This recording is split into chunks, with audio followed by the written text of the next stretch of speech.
কি অবস্থা অপু সাহেব? স্যার বের হওয়ার অবস্থা, কাজ শেষ, এখন বের হয়ে যাবো।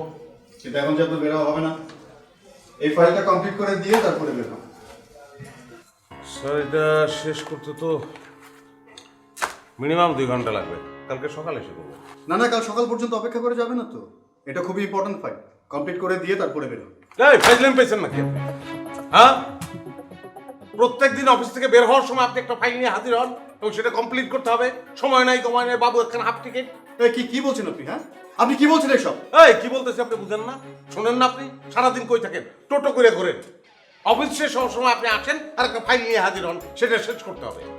আপনার এত বড় সাহস, আপনি আমার সঙ্গে এভাবে কথা বলছেন? এই আপনি সাহস সম্পর্কে কোনো ধারণা নাই। সাহস দেখেন না, সাহস কাকে বলে আপনি জানেনই না।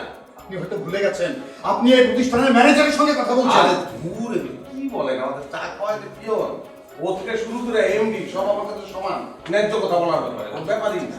আপনি জানেন না, আপনি জানেন না যে আপনার জন্য আমি কি করতে পারি। আমি জানি তো, জানি আপনি কি করতে পারেন, তাতে আমার ঘোড়ার আমরাও হবে না, আমার কিছুই হবে না। আপনি আমাদের নদীর কাছে যাবেন, গিয়ে আমি যা বললাম বানায় ছাড়াই আরো কিছু বলবেন। যান, দেখাচ্ছি, হ্যাঁ ওটা আপনার দেখাচ্ছি আমি কি করতে পারি। প্লিজ যা বলতে।